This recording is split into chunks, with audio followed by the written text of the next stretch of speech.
Buu doesn't do anything, but he's black, so I gotta do something for him. Oh my god, he's him! Well, I guess it's about that time. Let's get into it. There is so much that I gotta say about the BUU Saga that I had to call in the front line, so shout out my boy Codenamesuper for even tapping in. If you live under a rock and you are not subbed, go sub. He the GOAT when it comes to this for real. Make sure you peep the other DB vids, and I'm gonna stop talking because we about to get into 30 minutes of straight heat. It's really happening! Buu is coming back to life! It will take more than head games to stop me. You may have invaded my mind and my body, but there's one thing a Saiyan always keeps. His pride! Wake up, OP. Now, opening thoughts on this saga, I think this saga is mid. And I know all y'all TikTok infested kids are gonna hear the word mid and be like, he thinks it's trash! Mid means the middle. It's aight. And in these videos, I talk about both the manga and the anime, but in this arc, their placements are drastically different. I'm not gonna lie. The manga version, as much as it hurts me to say, because I'm the biggest manga D writer on the planet, this arc like a high C tier for real. Anime version of this arc though, is either a high B or a low A, because the anime does fix a lot of its problems. This arc just reminds me a lot of those really controversial music albums. I would use Yeezus as an example, but that's Kanye's best album. Y'all could fight me on that. But for this, I'ma use Whole Lotta Red. If you take Whole Lotta Red's top 5 songs and the BUU Saga's top 5 moments and you put it against anything else, there is damn near no way it's gonna lose. It's once you give me the whole thing, I'm like, nah, this shit ass. And I feel like that's the perfect example for this arc. This arc got a lot, so I'm gonna try to keep everything short and concise, but also talk about everything just so I can get my point across, or else we're really gonna be here for like 2 hours. Let's get started. Before we start, y'all hear that intro?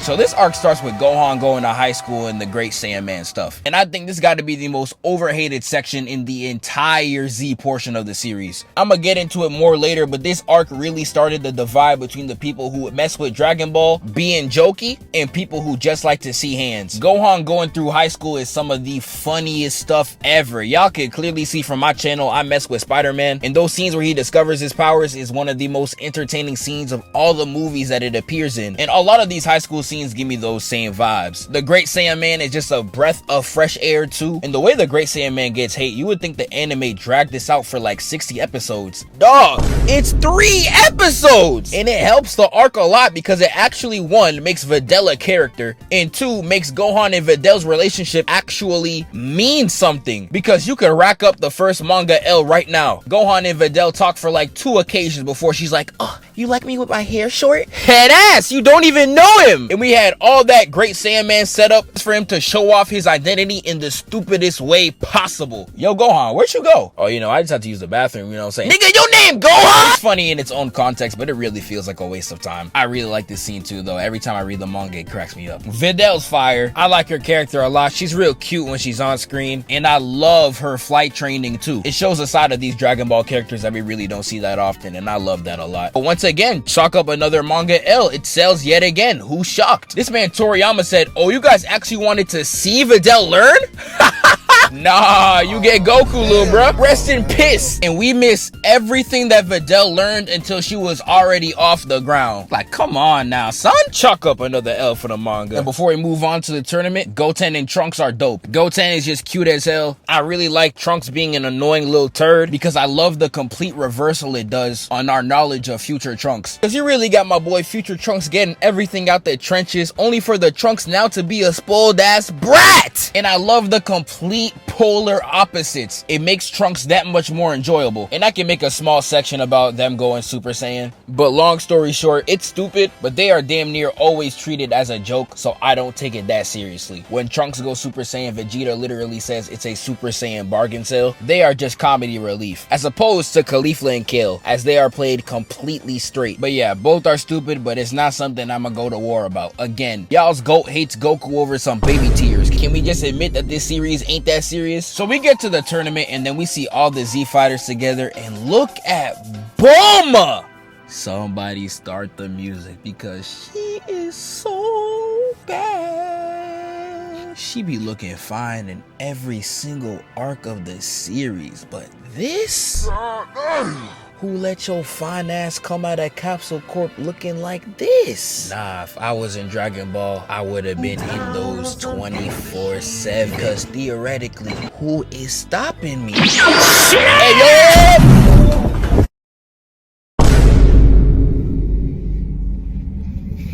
Alright, we gonna continue like that never happened. But then you got Goku pulling up, and I love this scene so much. But one thing that was always mad funny, these guys really looked at Goku like he was a celebrity in a Disney show. Dwayne Wade had ass doing tricks on it. But anywho, I really love the tournament. I love seeing these Dragon Ball characters actually interact with each other outside of a fighting setting. There is like 50 great moments of all these characters interacting. I could rapid fire a bunch on screen. My favorite is when Goku's talking with Krillin and he's like, yo, you cracked 18? That's why you did. Goten versus Trunks is a really underrated fight. It has great paneling and they was actually boxing. Trunks really slammed my dog out though, breaking 2 rules. Free my dog, go easy. Hercule versus Trunks is a very enjoyable fight as well. And I completely forgot to talk about Hercule in the Cell Saga video, so I'ma just say it right now. He is hilarious. The only thing I don't like about that arc, you really just need Hercule and the announcer. I don't know why the anime went out their way to add them. It's like when you got that one friend that doesn't know when to stop the joke. You just need Hercule. You don't need these other 5, making this whole shtick unfunny. But we gonna get into Hercule later because he is the GOAT. During this, we get Supreme Kai's intro, and I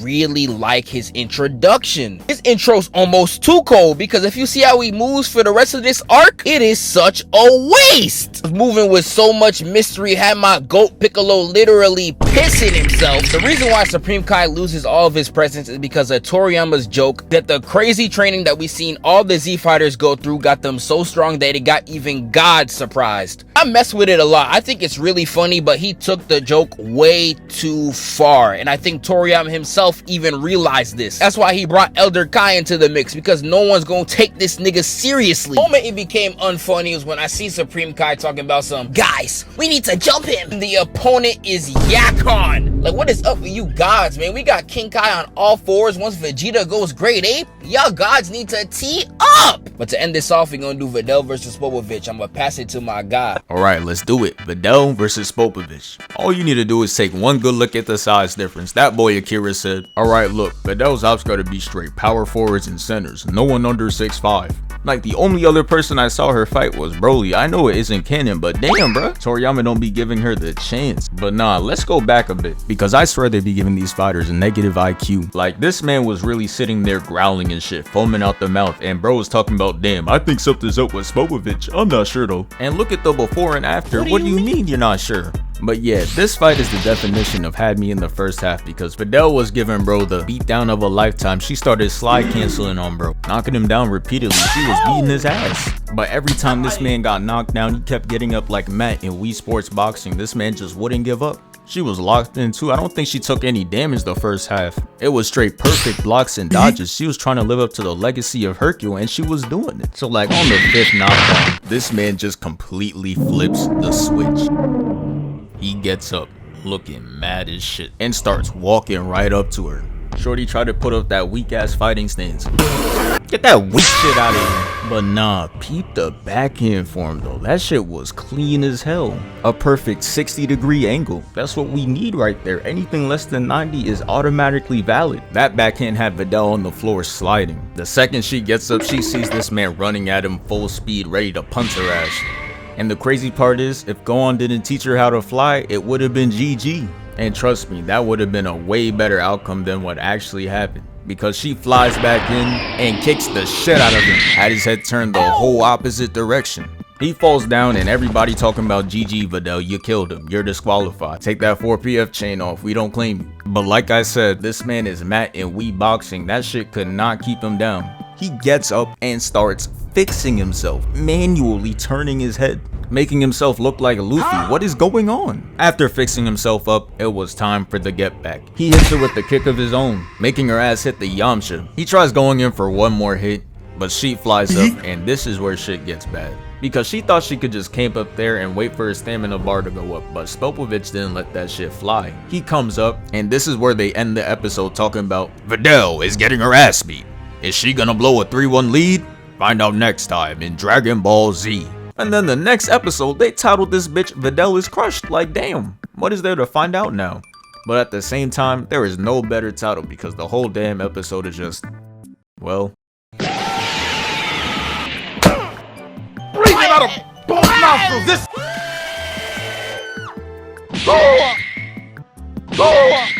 Yeah, it was bad. Shit got to a point where she was about to fall off the map and get disqualified, but he grabbed her by the leg and threw her back in and started beating her ass some more. Like, she's fighting a whole menace. Her ass didn't stand a chance. And the worst part is, Spopovich is really just not like that. He's a whole first round exit. Hercule packed him up in like 3 seconds. It was embarrassing. After this, the tournament basically wraps up. Gohan going Super Saiyan 2 is one of the cleanest transformations in the entire series though. And Android 18's fight against both Mighty Mask and Hercule is just some great stuff, man. I really did like this section.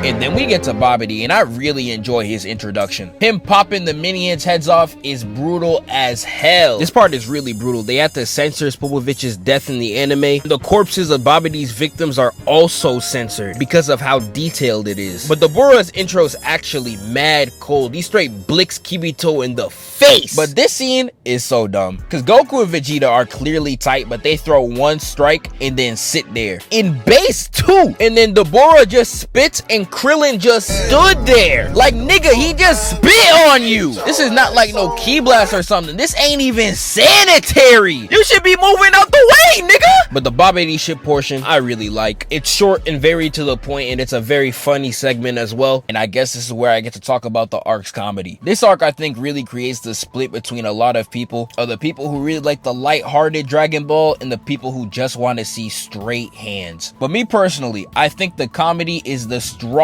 factor carrying this arc because it's literally just Dragon Ball making fun of itself, and I think it strikes a fantastic balance between being serious and being funny. Like, this arc really makes Buu killing niggas with a candy beam scary. The concept is so dumb, but the arc just makes it work. Elder Kai is literally just a caricature of all of the endless tropes that Dragon Ball got. Gotenks is just absolutely ridiculous. Hercule has an insane amount of presence in this arc, and he's hilarious. And Majin Buu in every single form is just straight jokes. But my favorite use of the comedy comes within the character development. I love how the tail end of Dragon Ball Z writes Vegeta. They make that nigga so goofy. This gotta be my favorite scene in the entire arc. Raise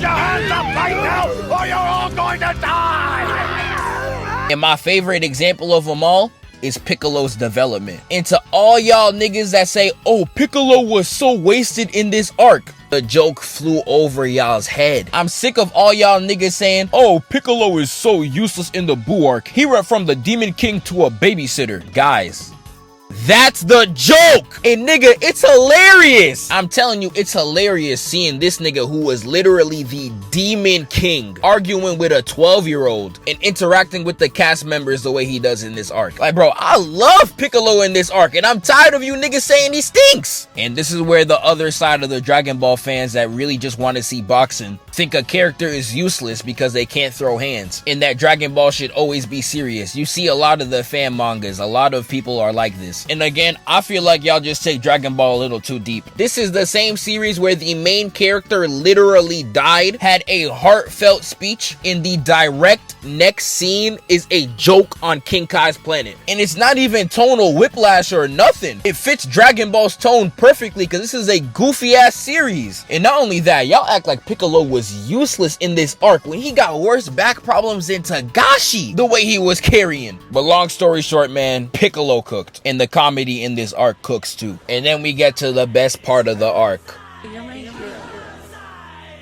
Majin Vegeta. This is everybody's favorite part of the Buu Saga, and I can't even blame y'all. There's no way all you gotta do is slap an M on a nigga's head and he become this cold. I'm a Japanese sub lover, but the English dub is the quintessential way to watch this, man. They deserved a Grammy the way they cooked. Like, every time I open the episode, I'm hearing the best quote that ever landed upon my ears. First it's, and then it's, And even the narrator's cooking? Against the wishes of the Supreme Kai. Against the commands of the wizard Babidi, Goku and Vegeta have marked off their battlefield. Ah, nigga!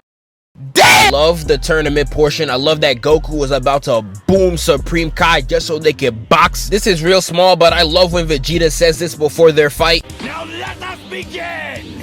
Woo! That man sounds so clean. I'm gonna get more into their fight later, but just know I love this fight. And there is so many great speeches that he drops within this, but my favorite is this right here, where he has Goku against the wall. And he's like, every breath you take is an assault to my honor. I see that, and all I can do is throw my hands up and say it's peak fiction. Before this scene where he's slapping Goku and he's like, what? I can't move on. I'm done. But moving on and going to the others, I really like Gohan's Kamehameha, and Majin Buu's release is so fire. I couldn't imagine the reaction of the kids that were reading this manga weekly and seeing this fat ass nigga as the main villain. I would have been crying. And I'm about to say a hot take real quick, but Majin Buu, and I'm talking about every single form, in concept is like top 3 anime villains of all time. I know it's gonna sound insane, but just hold my hand. Let me cook. Because every single form of Buu is different. He has the most creative fight style in any anime that you've watched. I can promise you that if you saw the way Kid Buu was greasing these niggas, you would know exactly what I'm talking about. I'm about to play like 50 scenes on the screen right now. You can tell the animators were having so much fun with his powers. Super Buu is underrated as hell. He was really just a monster child, and his short temper would control entire scenes. Skinny Buu doesn't do anything, but he's black, so I gotta do something for him. Oh my god, he's him!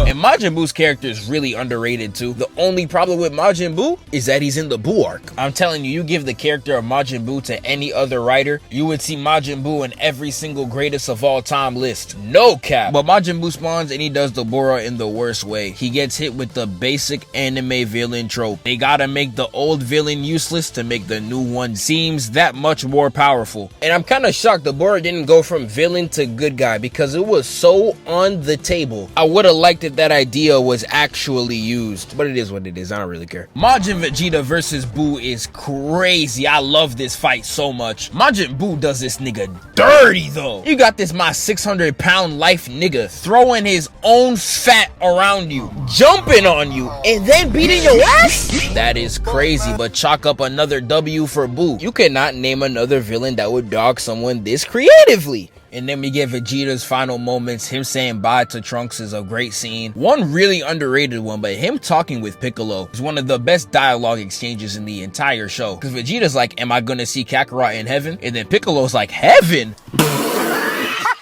I'm keeping it a stat, gang. He gonna be looking up at us. His soul was literally gonna get cleansed and reborn, and he still does what he has to do. That's some real nigga shit. Like, there's no amount of glazing I can do that can make you understand how fire Majin Vegeta is, man. I would rewatch this arc 10 times over just for him. Alright, is he dead now? Okay, so we leave one of the best characters to ever be written in Dragon Ball into the worst written segment of the entire Dragon Ball series. And I'm not joking. I was positive for a lot of this video, but not no more, nigga. From the point where Majin Vegeta dies to where Vegito is introduced, got to be my least favorite segment of the entire original series. I don't care what y'all think. I'm taking the Pilaf arc over this. And again, my point is gonna show up. There's a lot of moments within this stretch that are some of the best moments in the entire series. But in between these great moments, it's just bad writing after bad writing. It's like Toriyama had a plan for the story, but he had so many obstacles in the way in order to get what he wanted. He just brute forced his way into it. And I'm telling you, it's literally just back and forth. Y'all can keep your Gear 5s and your Super Saiyan 1s. Super Saiyan 3 to me is the best anime transformation sequence of all time. Like, every time Goku pulled this out, you knew it was about to go down. I absolutely love every single time he scraps against Majin Buu with this form. It's the coldest thing ever. I don't know how you could hear this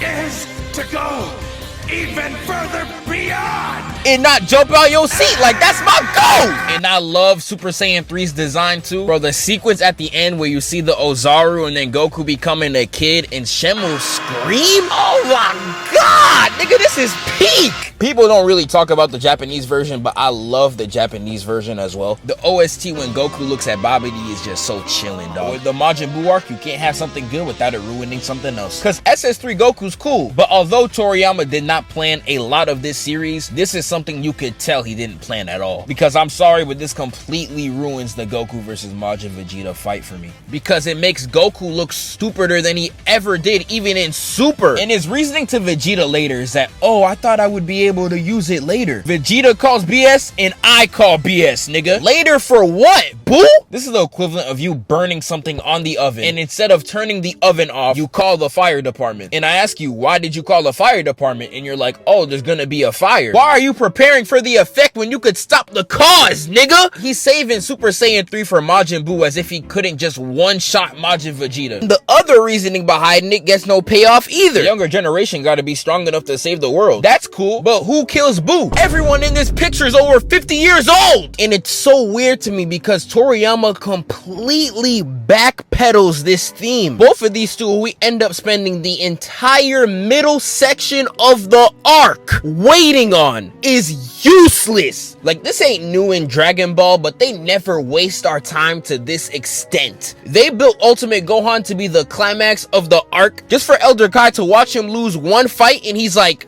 Goku, your son ass, you need to get back in the ring. They get thrown to the side. It's so sad. But again, Gotenks?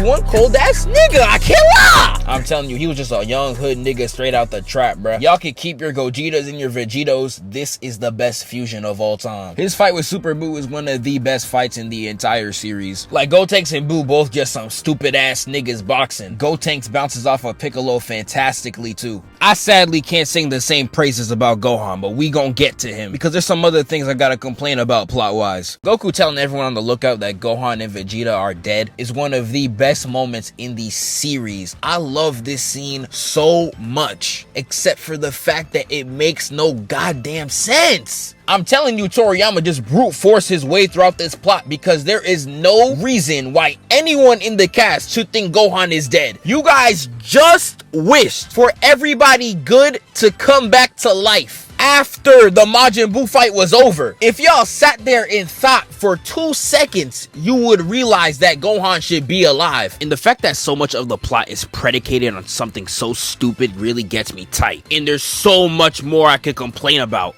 The excuse to not use a hyperbolic time chamber is really stupid and just goes to show that Dragon Ball's been going on for way too long. I could complain about how Buu's presence as a villain is not written that well. Compared to any other villain, he gets beat up way too many times. So by the time they actually beat Buu, it doesn't even feel that triumphant. And I mean that in the sense where it doesn't feel like, wow, they're finally strong enough to beat Buu. It's like, finally, these dumbass niggas decided to tee up. I can talk about how horrible the cutaways are in this arc too, because not only are a lot of them repetitive, some make no goddamn sense, they are also placed in the absolute worst places I have ever seen. Like, the manga does a really bad one where right before Super Buu is about to kill the entire cast, for some reason they switch to Goku and we don't even see the actions happen. Like, these are cast members we've been following for the entire series. Like, I don't know about y'all, but I feel like I need to see that. Anime fixes this by giving us one of the best moments in the entire arc. Genuinely one of the scariest moments in the arc, and it once again proves that Krillin is the absolute GOAT. I don't know why y'all meme him when the most useless nigga on the planet is right there. But no guys, we're gonna have the Krillin owned counter. Don't worry guys, because Krillin always dies. You lame ass niggas, man. See, now I'm mad. These cutaways also get very repetitive. Every single cutaway to the Supreme Kai planet is literally just Goku or Supreme Kai reiterating stuff that we just saw, and then Gohan questioning if Elder Kai is even doing anything with his potential. Go rewatch the arc, it happens like 10 times. And then we got the cutaways that make no sense. A running gag in the anime is that Chi-Chi and Bulma are really being overprotective parents about Goten and Trunks. And I get it, it's their kids, blah blah blah blah, but they take it way too far. There's a lot of really stupid ones, but the ones during the Gotenks fight really pisses me off. Because Bulma's out here crying and complaining that they are putting the fate on the universe on little boys. And I would get it if it wasn't from you. You have been surrounded by people the same age as your son, be tasked to save the world on multiple occasions. And now I gotta spend 10 minutes of an episode watching you complain? Shut up and can we watch these niggas box? Dragon Ball's usually very good at making cutaways. They're always adding to the plot or giving us more insight as a reader. But all these are just wasting my time on even bigger waste of time. And these ain't even the worst cutaways in the series, because when I get to this arc, oh my god, I'm done. These niggas done pissed me off, man. Jesus.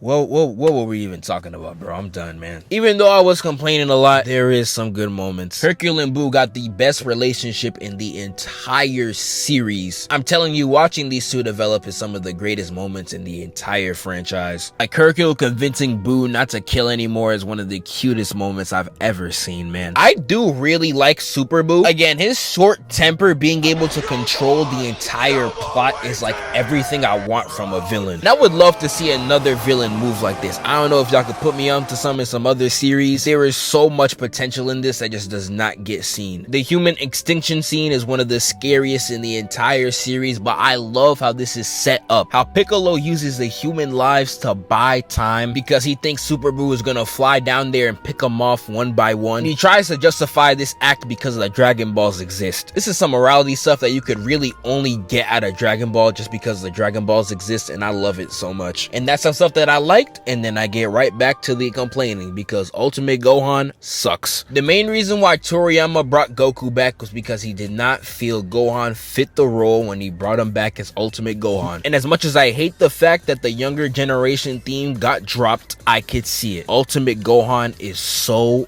boring. Toriyama was like, oh, y'all like Super Saiyan 2 Gohan because of this? I bet. And then tried to bring it back with Ultimate Gohan. But I didn't like Super Saiyan 2 Gohan just because of this. I liked it because of this, and this. You take away the character drama and the self-doubt and the coming of age story that Gohan had in the Cell Saga, what are you left with? And that's what Ultimate Gohan is. Nothing. You are just a boring person that has a cool design and does cool stuff. If he was calling Buu slurs the entire fight, maybe I'd like him. But he doesn't, so he sucks. I really like this line though. Ahead, make me pay. But if that's all the power you've got, you're gonna have a lot of trouble collecting. This old dork ass nigga, man. That was really crazy. I don't like Ultimate Gohan, but Gotenks, I love this nigga. His first line when he drops in on Gohan has no reason to be as tough as it is. For you to witness the birth of the most powerful Jin of all time, past, present, and future. No, the Piccolo part of his brain was on fire cooking that. As the former Buu declared, I will kill you, and enjoy it. He was just so tough. I don't know what it was. And I really liked his fight with Gohan too. Like low-key, with the way this battle's formatted, you could really make a great final battle with the cast of characters that are available. Gotenks was up there talking his smack. Yeah, Gohan, you bitch ass nigga. Must have thought shit was sweet when y'all was running my fade. Now come get you some of this bussy boy. And in chapter 500 of Dragon Ball, Toriyama realized that he'd been building up some frauds, and he brings back the real GOAT. Chapter 500 of Dragon Ball is where both Goku and Vegeta come back to Earth. And you better get used to it because this series becomes the Goku and Vegeta show ever since. It's so sad because the moment these two come back, it's like Toriyama remembered he could cook as a writer. Elder Kai giving his life to Goku is one of the best jokes in the entire series. The moment Goku pulls up back on Earth, it's like you could feel the energy's back. King Yemma bringing back Vegeta is also one of my favorite scenes. And then Goku and Vegeta's conversation before they fuse is one of my favorites as well.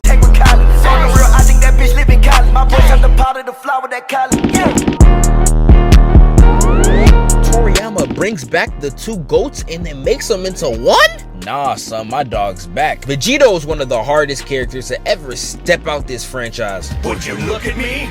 I'm setting records. His fight against Buuhan is so entertaining. I didn't talk about Buuhan. I actually like Buuhan because unlike any other villain in the series, he actually makes a one-sided beatdown so enjoyable because he's so stupid. He's getting dogged this whole fight, but he's still talking trash. Every time he gets even the slightest dub, he's out there cheesing like a 12-year-old. But the Vegito versus Buuhan fight is fantastic. There's just so much I love about this fight. You can go from the small stuff, like I love how Toriyama draws Vegito. He makes his clothes look so baggy, like, ugh, that's drip! And Vegito was just out there moving with such finesse. Him boxing with just his feet is some of the coldest shit I've ever seen. Him beating on Buu as a candy is genuinely one of the best moments I've done ever seen in an anime fight. I really love this scene where he shoves the spirit sword in Buuhan's face and he's like, you wake up! This man was just so cold. My favorite scene in the entire fight is when they are boxing so fast. Literally just see Vegito standing still and then it adjusts to them fighting at super speeds. I watch that and then a tear falls from my eyes. It's like, finally, we're back to peak. My man Vegito had Buuhan traumatized. He couldn't even put his hands up without Buuhan flinching. That is my GOAT. A bunch of other plot stuff happens that I personally don't really want to get into. And then Kid Buu appears. Kid Buu is my favorite form of Buu because he is the definition of the word menace. He is only there to run the fade. And I love that. I love how before a word comes out of this man's mouth, he tries to blow up the planet. That's how you introduce a villain. And then he actually just blows up the entire earth. I really like Kid Buu going from planet to planet, just destroying them with no remorse. And him pulling up to the afterlife just for smoke is crazy. Like, look at this pose. That nigga know he icy. Really enjoy seeing the backstory of Kid Buu too. We get to the final fight and everybody loves Super Saiyan 2 Goku versus Kid Buu. I like that fight a lot too, but there is a part of me that wish this went the way the manga went. Because in the manga, Goku steps up to box with Kid Buu and then he sees that Buu is sleeping. And Goku feeling like his ego's being messed with. He's like, he's sleeping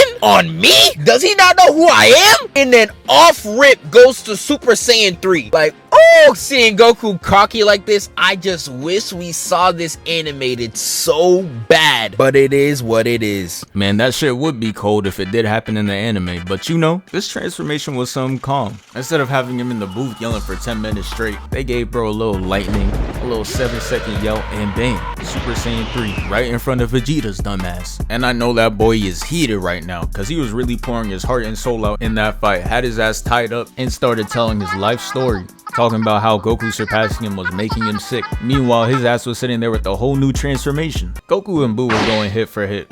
Shit was looking like an even matchup. Had everyone on the edge of their seats. Even these dudes in hell were on that shit. They watching this bitch in HD, praying Goku loses this shit. But peep this though. I thought hell was supposed to be straight torture and suffering. These dudes got the best viewing experience. Not even the Kai got this shit. Buu starts trolling though, doing this fake ass Sonic shit. And this is why I can't stand Buu. He be making me feel like the old heads that be saying, Steph Curry ruined the game of basketball. Because he's out here trolling, not fighting the traditional way. What is this shit? It's not martial arts. Get this shit off my screen. This shit is a joke. After like 20 minutes of him doing that shit, Goku tries to fight back, tried hitting him with the finisher, but that shit did not work. Cause Buu is a walking cheat code. That shit literally blew his ass into pieces and it became an advantage. Hit his ass with the shadow clone and started blicking and bro didn't stand a chance. Look at him falling to the floor like future go on. Now Vegeta talking about, hey, it's all good bro, I can sub in. And I knew he was doomed. Bro got no M on his forehead and got cooked by Fat Buu. What the hell is he supposed to do against Kid Buu? And the answer is nothing because he goes in and gets his shit whacked. Bro didn't even bother turning on Super Saiyan. He's like, alright, fuck it. Tossed a couple of key blasts and got his ass beat right after. Homie got slammed to the wall and Goku's just like, alright gang, that's enough out of you. I'm subbing back in. And he comes in this bitch swinging. Fight so crazy, had Vegeta reminiscing about the old days. Brody was trying to find out where it went wrong. But the truth is, it started when you were born. Toriyama made sure you were taking them unnecessary L's. Shit ain't fair, I can't even lie to you. But eventually in this fight, Goku just started getting tired. He hit Buu with the stage change and started getting to work. He was cooking up. Gives him a clean 3-piece combo, sends him into the wall, but that shit didn't matter either. Because a couple seconds after, we see him sitting in this bitch whistling. This shit is a fucking game to him. Goku tries to end him again, but all it did was change the stage again. And when he finally got back to surface, we see how fucked up his fit is. Look at this, his gi is barely holding on, just let it go, bro. Just let it go. At this point in the fight, Goku knows he can't win, but he says something interesting. He said he should have ended him from the start while he was fresh. Job would have been finished. Could have sent Buu to the pits of hell. But guess what? The only reason he didn't was to give Vegeta a shot at fighting Buu. Bro, why? Vegeta couldn't even get past Fat Buu, even tried the strongest move in his arsenal, and that shit didn't work. Why the hell would you give his ass another shot? But yeah, this minute was the longest minute of his life. He was getting tossed around, Buu made his ass eat a ki blast and started choking him out and electrocuting him. Toriyama was having fun drawing every panel of this shit. This was so much torture that Goku had to tell bro, hey bro, you getting your ass beat like this is too distracting. Do better. But unfortunately for everyone, bro did not do better. Homie got choked out and Buu was ready to send his ass right back to hell. But this man Hercule comes in clutch and saves him. That's how you know they just subbing anybody in. Who gonna be next? Yamcha? But nah though, Hercule was really putting in that work. He was actually stalling. I can't even lie, he passed Yamcha in all-time usefulness with this one. But Buu was really a demon though. He was fighting Hercule, Vegeta, Goku, and himself. Goku really had no other options but to pull out the old reliable. Alright, so let's wrap this up real quick, innit? The final fight is one of the top 5 best fights in the entire Dragon Ball series. I love when Dragon Ball uses other side characters that aren't strong enough to be used in these final conflicts. Damn near every single final battle has it, and other series needs to take notes. Vegeta's "You Are Number One" speech is my favorite scene in the entire arc, especially in Japanese. The animation, the music choice was perfect. I love the final spirit bomb. Thank you, Dragon Balls is such a perfect end to everything. The Goku and Vegeta thumbs up is fire. The meetup at Kami's Lookout is really cute. 7-year gap is great. I love all the new designs because this is Goku's best gi bar none. But I like Oob, he's dope. He has a great fight with Goku. I know a lot of people find Dragon Ball Z's ending very disappointing, but I think it's perfect. It ends exactly where Goku started. Being that was meant to destroy the earth is now being trained to be his protector. Like, how could you not see this is poetry? And then the arc ends. Even though I have a lot of problems with this arc, I still rather enjoy it. I just don't think it stacks up to the consistency that Dragon Ball usually has. Even if you take the beginning segment where I think nothing really bad happens, you compare it to what any other arc had going on at the time, and you'll see why this one lags behind. Shout out my dog Codenamesuper for tapping in. He been locked in with me for a minute, even before some of y'all. So shout outs to my brother. Check out his channel. I think I know what Dragon Ball arc I'm gonna do next, but that's gonna be a minute. I'm gonna catch y'all in the next one. It's like you got come in peace. Today I want war. Should feel my pain every time I had to strike myself in the store. No, I be on lean. Since you left, it's been codeine galore. On pretty pink cups everywhere I go. The shame